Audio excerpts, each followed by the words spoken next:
Bonjour, je m'appelle Fatima, j'ai 40 ans. J'étais en formation aide-soignante au centre de réadaptation de Mulhouse en 2017 et puis je suis rentrée à l'emploi depuis 2018, tout de suite à la fin de ma formation.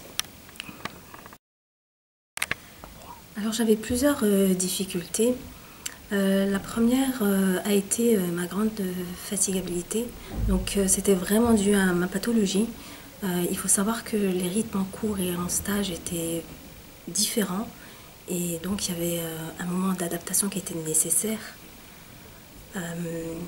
Ma deuxième difficulté a été ma grande vulnérabilité, donc toujours due à ma pathologie.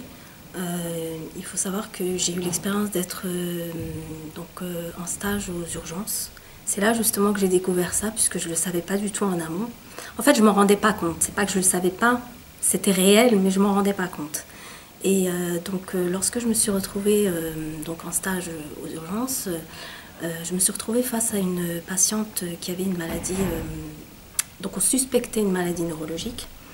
Donc il s'avère que cette maladie neurologique était facilement transmissible et grave. Et donc là j'ai eu vraiment j'ai eu un moment de recul et j'ai eu peur pour ma santé.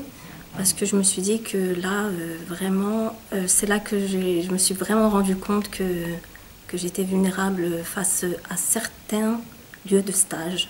Concernant mon parcours de formation, je n'ai éprouvé aucune difficulté.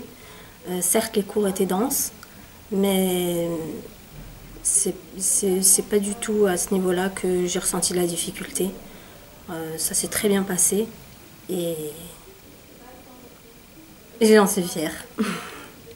Alors concernant le regard de mon entourage familial et personnel, donc ils sont totalement fiers de moi. Ils sont fiers du parcours que j'ai effectué. Et pour ce qui est du milieu professionnel, il faut savoir que j'ai un handicap invisible. Donc je ne vais pas du tout au travail en mettant en avant ma pathologie. Bien au contraire, c'est ma force aujourd'hui. Et je suis là-bas en tant que n'importe quelle aide-soignante présente au sein de mon lieu de travail. Et je suis aussi performante que toutes les autres. Alors ça n'a été ni facile ni difficile d'en parler au sein de mon stage par rapport à ma situation de handicap, tout simplement parce que je n'en parlais pas. Mais il s'avère que lors d'un stage, un collègue aide-soignant a bien remarqué sur ma blouse qu'il y avait marqué CRM. Donc il savait très bien que j'étais en situation de handicap. Et j'ai vite compris qu'il avait des préjugés concernant les personnes qui venaient d'un centre de réadaptation. Et c'est là que j'ai décidé de montrer que finalement les personnes qui sont en situation d'handicap ont peuvent avoir les mêmes performances que n'importe quel autre élève. Et j'ai bien montré, je pense, à cet aide-soignant, puisque c'est lui qui m'a fait mon évaluation. Donc il s'avère qu'il a été bien étonné de voir que ces jugements n'étaient pas du tout fondés, parce que mon évaluation a été excellente. Dans le contexte de ma vie professionnelle actuelle, je n'éprouve pas du tout le besoin de parler de ma situation de handicap. Tout simplement parce que ce n'est pas ce que j'ai à mettre en avant. Je mets avant tout en avant mes qualités professionnelles.